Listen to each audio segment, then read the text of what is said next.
தினம் தோறும் விளக்கேற்ற நல்ல எண்ணெய் இதயம் நல்லெண்ணெய்.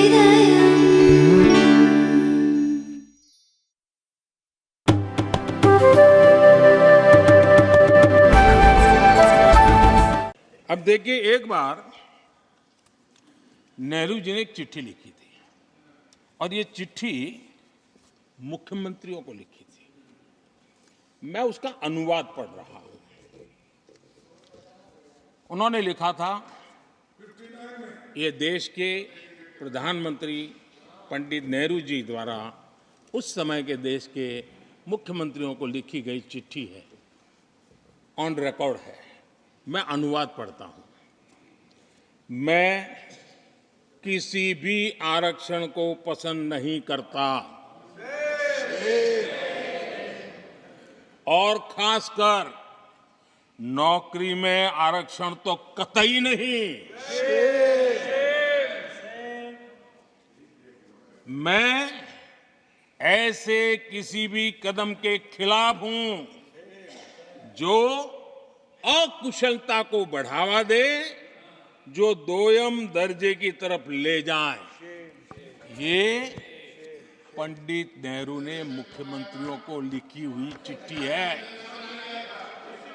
और तब जाकर के मैं कहता हूं, ये जन्मजात इसके विरोधी है. नेहरू जी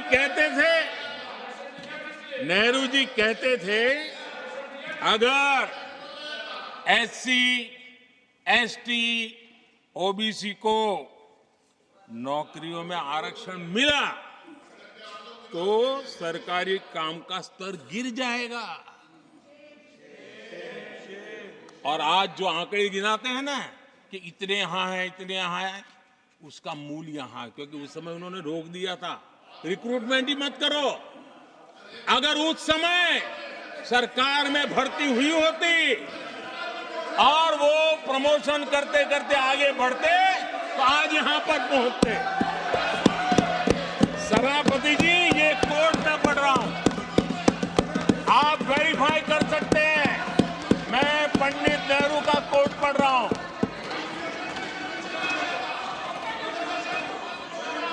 प्लीज. और आदरणीय सभापति जी, leader of opposition was heard in rapt attention. Are you setting this example? Leader of opposition was heard in rapt सभापति attention. Ji, Please sit down. Sit down. आप तो जानते हैं नेहरू जी ने जो कहा वो कांग्रेस के लिए हमेशा से पत्थर की लकीर होता है. नेहरू जी ने कहा मतलब पत्थर की लकीर उनके लिए.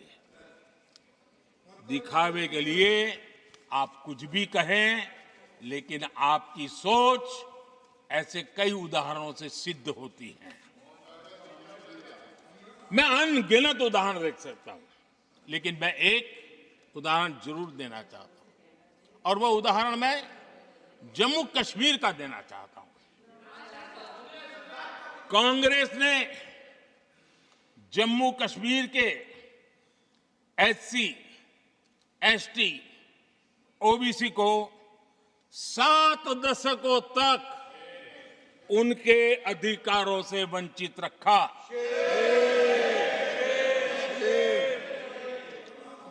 आर्टिकल 370 मैं हम कितनी जीतेंगे उसकी बात अभी नहीं कर रहा हूं. आर्टिकल 370 को निरस्त किया.